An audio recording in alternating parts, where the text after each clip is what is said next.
Hi, welcome back to Cambridge Inside Out. I'm Judy Nathans. And I'm Robert Winters. Yeah, still. Yeah, and we're going to talk a little bit here about some of what happened at the City Council meeting last night, and specifically the 4 hours budget. and 20 minutes. Was it 4 and 20? Yeah, I saw the tape, yeah.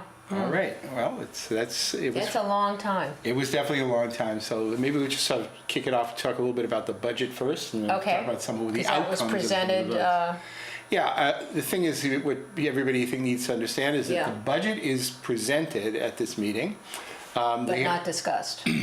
Not really discussed. I mean, people may have say a few greatest hits. The manager gives a budget overview. Okay. So he will then highlight certain initiatives or certain changes from year to year. As part of the overview. But the real meat and potatoes part of this, the real stuff, it happens during the budget hearings. And the budget hearings, actually, I do have a calendar. There's a series of them, right? There's Depending a series on of what them. the department is, right? There's usually 3. Oh, okay. There's the first one will happen on Thursday, May 5th, starting at 9 a.m. It's a week from this Thursday. Yeah, it could 9 potentially... a.m.? 9 a.m., yeah. It Okay. starts... Well, this is really for the city departments. Sure. So it's all during working hours. So it could go as late as 5 p.m., but Wow. sometimes it ends early. Now, in years past, what they would sometimes do is have all the department heads would just wait and wait and wait to get called. Now they're pretty good because for the most... There's always some departments where they're just going to wave the budget through. Right. So what they do is they give the city councilors an option to pull, as they say, pull a budget. Like it could say on Right. the mayor's office right. budget, the Okay. manager's office budget, the executive budget. And then they'll concentrate on those. Right, so they say, there's 9 councilors, Okay. anyone could pull a budget. Okay. And then all the departments for whom their budgets were not pulled, Okay. basically they just say, please introduce yourself and any of your available staff who are here at the meeting. Yeah. And it's, hello, how are you? Have a nice day. And then they're dismissed and they go home. And their budget those budgets are Just are passed. they Because are there's well. no contention, it's not that, they're not really passed. What they are Oh. approved and forwarded to the full city council. Oh, the next step, okay. Because this is the finance This is a committee hearing, right, that okay. does this. So nothing's fully settled see. until the whole So- budget is approved. So is the public allowed to comment? Oh, yes, they can. There's usually, they make provision for public comment at the beginning of the meeting. Okay. And at the end of the meeting. Interesting. So, take your pick. At least that's been the Okay. tradition. So, I don't know how many of the, and I'm not going And to run it's through them. televised, it says, that's. And it's absolutely televised, and you can see it on video after the fact if you so wish as well. So they divvy up all the main departments into 2. So there's a whole bunch of them on May 5th, Thursday, May 5th, starting at 9 a.m. So that's the regular city budget. Okay. And then on a week later, on Thursday, May 12th, also beginning at 9 a.m., they'll do the rest. Okay. I kind of pick and choose. I sometimes go for all of these, but honestly, it can get a little boring. I was gonna say, it lasts a long time. Yeah, and I also teach, so it's kind Right, yeah. I ain't gonna make it to the first Right. one, really. Well, maybe I'll get there at the beginning, and then I'll come back later in the day. So anyway, there are a few ones that almost always get called, like the police department, traffic and parking. There's certain things that are kind of hot topics, and Right. if in an ideal world, the city councilors are supposed to only kind of question the department representatives about things that are specific to the budget, but they cannot help themselves, and they So always say, go much broader, huh? Mr. So-and-so, I think you really should be doing more about da-da-da, and it's like, They they kind of use this misunderstand the soapbox role of thing. the Yeah. city council and its planning government. Oh, but, dear. But the thing is, they see, I think, as one of the rare opportunities they have to get into detail. And I think it's actually kind of informative. So Yeah. as long as they don't go overboard, I Yeah. kind of like that back and forth. So I don't know how many budgets will actually end up being pulled at each of these. But so the Who meeting, heads the finance committee? Mark McGovern. Okay.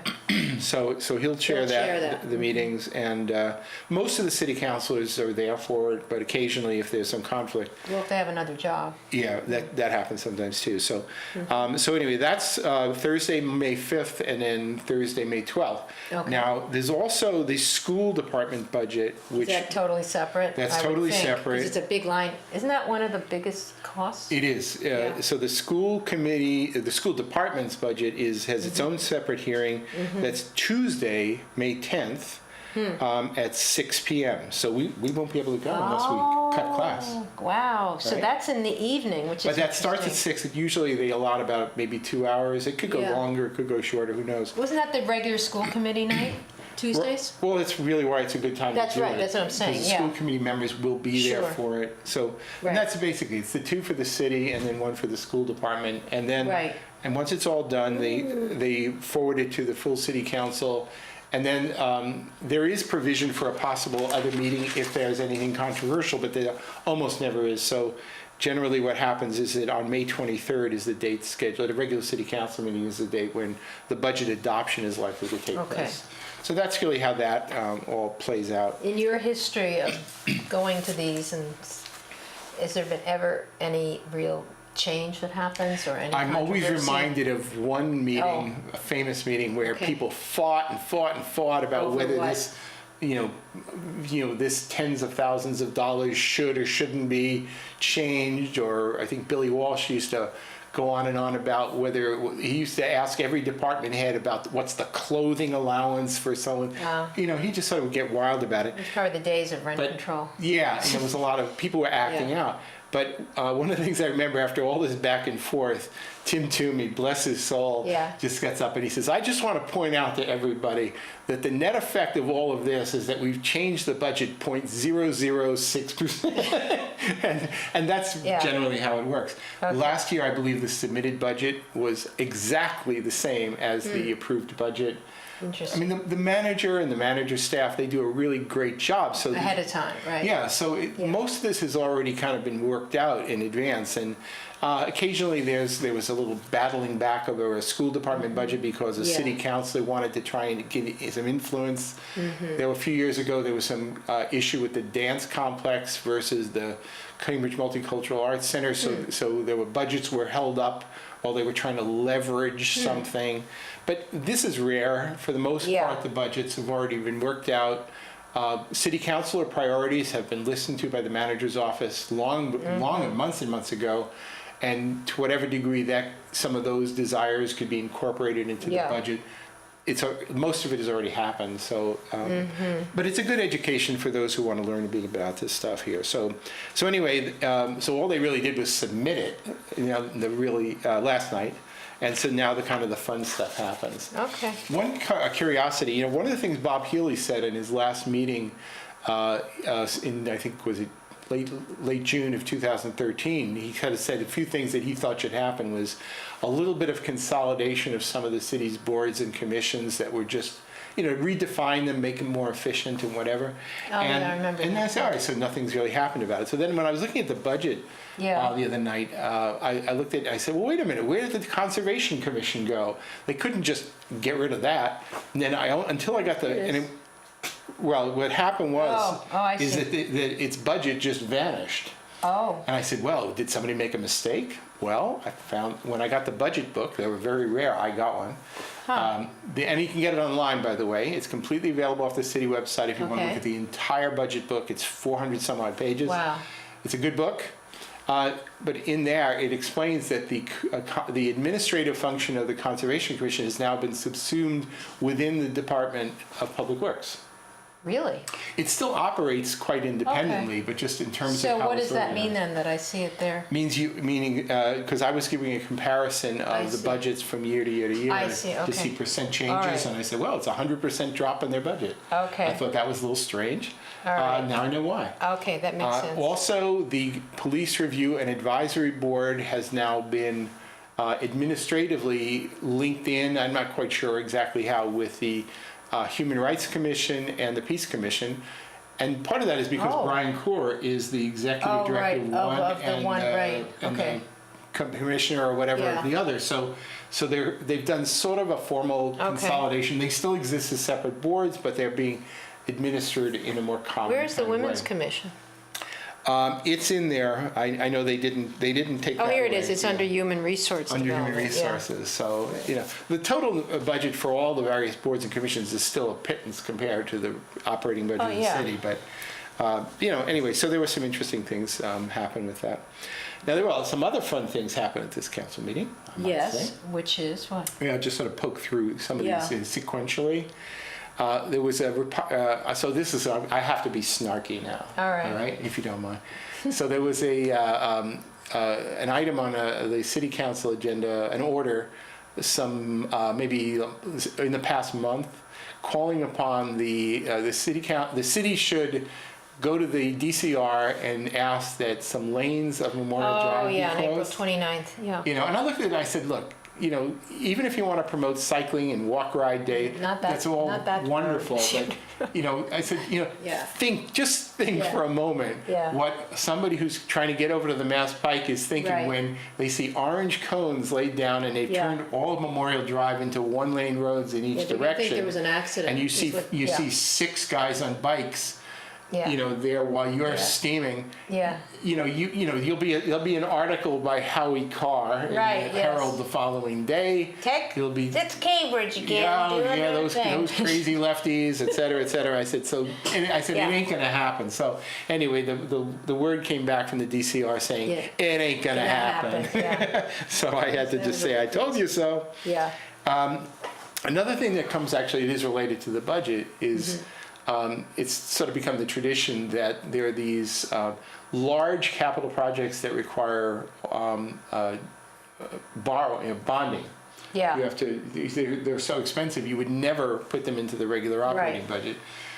So all of the list of those big ticket projects tend to they arrive around the same time the budget does. Oh. And on budget night, they will approve the authorizations for the loan orders along with the budget. And so they go through what each one is for? Actually, they don't really need to, but What are the they big could. items? The biggest of all, because I think the total of the ones they're going to do for loan orders will be Yeah. on the order of $188 million, which Total. is huge. Wait, for It's which? total. Okay. But the big ticket item in that is $149,600,000 For the to provide funds for various school building infrastructure projects, including the construction for the King Open Cambridge Street So including, School. so they're going to. There's other things in ones there, but the lion's share of that is to cover that, and as well as the community complex that's being to be built in conjunction with that. What community complex? Well, the thing is With that with there's a that school? pool there, there's a library there. okay, right. Now, So I they're- haven't seen the plan. That sounds good. I'm sure it's going to be great. I've already hearing great things, but I don't know the details. Right? So that's an expensive one. There's no way you're going to just sort of increase the budget by 150 million this year. That's all. So what you do is you bond it, Yeah. and then it shows up as debt service in subsequent years. Okay. Right, so again, you sort of have to know how to read the budget to see where these big ticket items actually show up in terms of the expenditures. Yeah, I'm looking at the. Yeah, so that was a big one, and I always do that because there's a lot of other big ticket items for infrastructure improvements, roadways, sewers, water systems. That's important stuff. Yeah.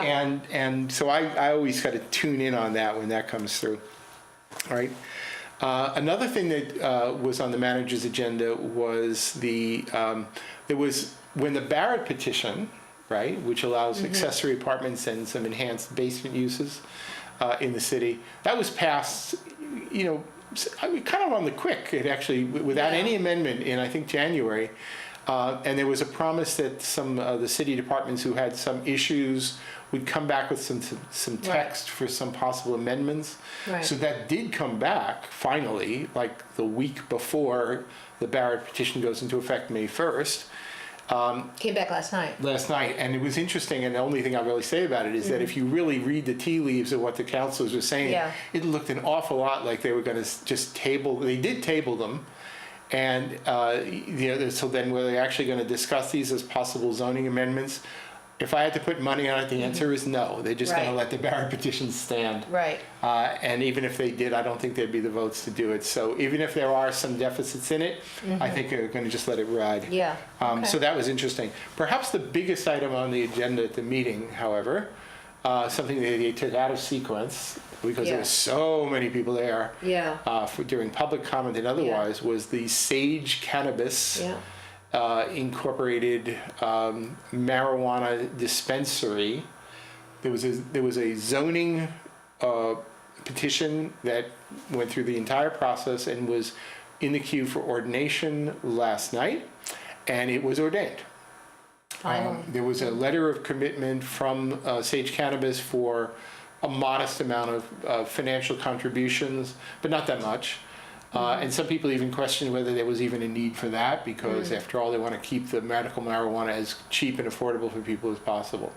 So, I mean, it's been sort of interesting, a little bit dramatic in ways. You know, I think the petitioners, as is often the case with zoning petitions, they kind of parade through their sort of favorite public testimony people to say, oh, this must be done, or life itself will be impossible. Let me ask a question, because I know nothing about this. Is there, there's no uniform price for medical marijuana? You can charge whatever you want?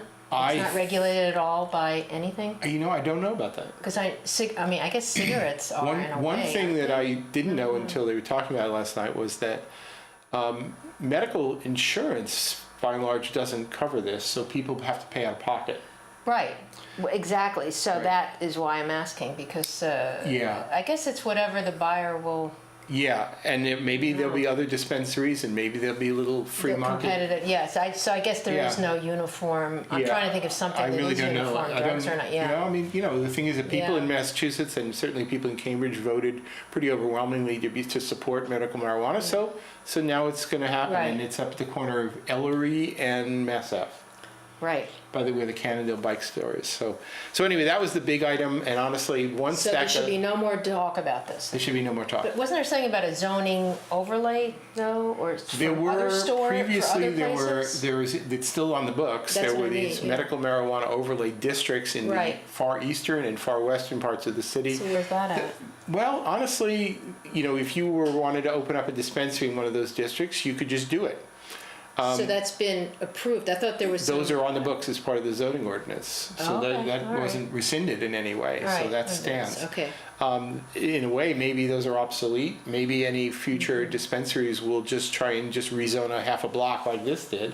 I mean, that's kind of a questionable practice. Seems to me this is in the middle of the city, which is easy to get to. Yeah, it's on Mass Ave. But as David Marr pointed out, I mean, is this really how we want to do business? Zoning a quarter of a block or 300 feet of a street every time somebody wants to do something? It's a little weird, but it's not without precedent. So I think that needs to be emphasized. So those are some of the things, but I think that was sort of a big item on the agenda, took a long time. to be sure. Yeah. There was one communication I thought it was interesting. It wasn't discussed, but communication from Steve Marsh from MIT, from MIT, let's just say, but the entity that manages the real estate holdings. Because the thing is, when they did Kendall Square rezoning, there was a commitment that MIT was going to pay a certain amount of money into some community benefits funds and other funds. So they already made one, I think at the time of the zoning in July of 2000, not at the time of the zoning, but soon after the zoning in July of 2013, they made another large payment of another $3.5 million Is this in early separate April. From whatever the university pays in lieu of taxes? Yeah, totally separate. Yeah, so MIT's kicked in $7 million. That's pretty good. Just as a basis of the zoning change, and they haven't built a stick. Wow. Yeah, so that's something. Nice of them, There was also, as part of that rezoning, there was a commitment to transfer property of a 35 Cherry Street, which has basically been a vacant lot for community use. Nice. Unsettled yet exactly what that will be, but they're in the final stages of working out the transfer of that. And they also noted a $500,000 contribution to the Cambridge Redevelopment Authority's Grand Junction Pathway Project, which partly is happening. They've actually made a connection between Main Street and Broadway. And it's probably worth noting that there was another item on it's actually in the capital budget for, I forget exactly what, it's $10 million. For what? For loan order to provide funds for the design and construction of a multi-use path greenway along the Eastern Grand Junction Railroad right-of-way. From Broadway to the city line. So basically following the railroad tracks over toward North Point. I'm still curious as to how the interconnections will be made to go over into the Somerville Community Path, and if all this controversy with the Green Line. Right, I think that all has to wait and see what happens. Yeah, but you can at least get over there, and every little piece helps. So So anyways, it's very nice to see some of these things that honestly we talked about and proposed back with the Green Ribbon Open Space Committee back in 1999, 2000. My goodness. Kind of you stick around long enough, you actually see Things people happen. spending real money and making things happen. So it's kind of nice to be around to watch Speaking it. of MIT, I did want to mention I attended some of the open house activities. Oh yeah. As part of the, I hope people got to enjoy the Cambridge Science Festival. It was Right. amazing, all the different things. But the I heard MIT Open, was mobbed. Yeah, I went specifically to the media lab because I'm so fascinated by Yeah. it, and it was just amazing. Really smart people. I heard there were crowds. There were Yeah. You couldn't I even didn't go to barely some cross other the parts, streets. but It was something. And this is only, I guess they're doing some other things, but this was basically an open house. I heard an estimate of anniversary of- 40,000 people. Well, they really, because they had said they expected 20,000. They so said could- they expected, they wanted, they would have been disappointed if they had not gotten 20. Yeah, I mean, it was a crummy day, at least in the early part, but they had Right. tents up and all. But the Yeah. media lab, I saw some things. My favorite takeaway was the personal food computers, which they're. Oh yeah, I You heard. know that guy? I Oh, heard my you're gonna God. make me an ice cream and No. I think kids again. No, this Yeah. was growing things that they can put in place, and they've got sites all around the world. And the guy that spoke was amazing. He says he's a son of a farmer, so he really understood the whole thing, like of GMO and all this stuff. But it's just amazing. So, Yeah. kudos, MIT. Yeah, no, That's a and then great people let me there. tell you, because I work there, Right. the institute really threw themselves into this. Yeah. So you Yeah. could see the days leading up, you were moving carts of stuff all Yeah, they had around and tents up and- building yeah. things. It was really something. And so. great partner. And the MIT Museum, kudos to them, because John Durant is on the committee of Yeah. the Cambridge Science Festival, and I helped out at a digital day event they did there, and just great resources around here, really. Yeah, absolutely. Okay. A few other items of note. I'll try not to get too snarky. Oh, again? All right. Free parking. Okay, so there was one other item. This was a city council order from Councilor Devereaux. Is this about electrical stuff? Yes, so this was an order requesting That was Kelly. the Community Development Department, the city manager, et cetera, the purpose of the department is to determine the feasibility of waiving the motor vehicle excise tax for electric vehicles.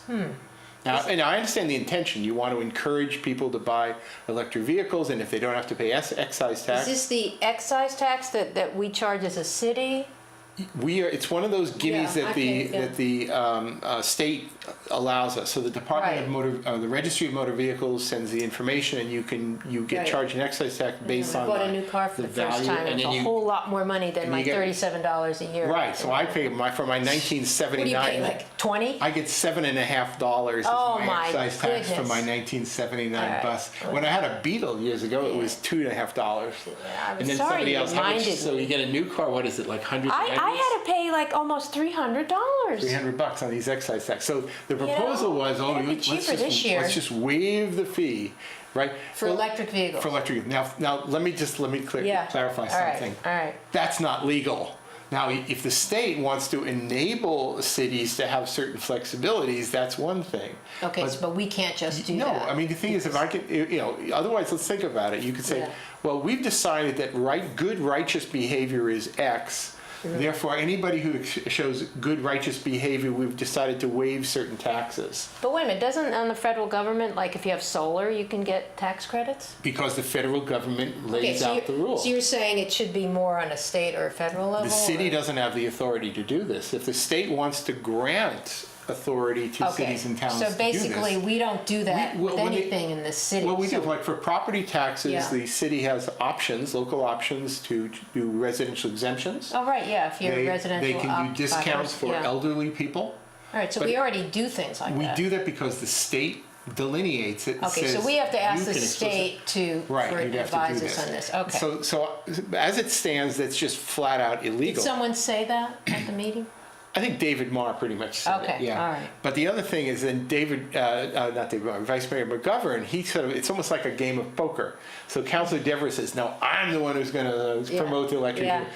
And Mark McGovern gets up there and says, well, I'd like to make this amendment here Yeah. where we're going to allow all electric vehicles to park at all parking meters for free. Oh, get out. And that angers me. I say, Yes. oh, great, I'm It's still a vehicle. Right, so some upper crust person who buys a Prius is something he or she's going to not get an free electric parking. vehicle. It's not, whatever it is, so a Volt, It's a a Chevy hybrid. Volt. Yeah. You know, and then but I still have to pay the I got to pump the meters to subsidize the Yeah, people in the other part no, of town, no. right? And then so not only that, but Mark McGovern wants to give them free charging. So we're gonna oh great, let's subsidize the energy cost for them, right? I just think, Well, I love Mark McGovern to death, Yeah. but this is just ridiculous. Well, how do those chargings? Do you have to pay for that when you have an I electric assume vehicle? so. I've You seen put a some credit here. card in, you pay. Yeah, Okay. pay. Yeah, It's like a getting gas gas. station. It's like getting gas. Right. Yeah. Okay, Mark, Yeah. you heard So, it right it's from one here. thing- Not a good idea. Not a good idea. Yeah. So if you want to promote electric vehicles, find a better way. Yeah. Have an electric vehicle carnival. Put gold stars on the windshield. Do what you want, but come on, don't make me subsidize because you're not going to be my friend for doing that. So anyway, I thought that was kind of an interesting thing. Speaking of which, did you know that CCTV has one? I Yeah. saw it at the Science Festival. Sean Affel was there with this little bug of a car and it had CCTV all over it, and he says he uses it. So, hey, I don't know. I think it's a where it great is, but- thing, and I hope Yeah. more and more people use them. But, Right.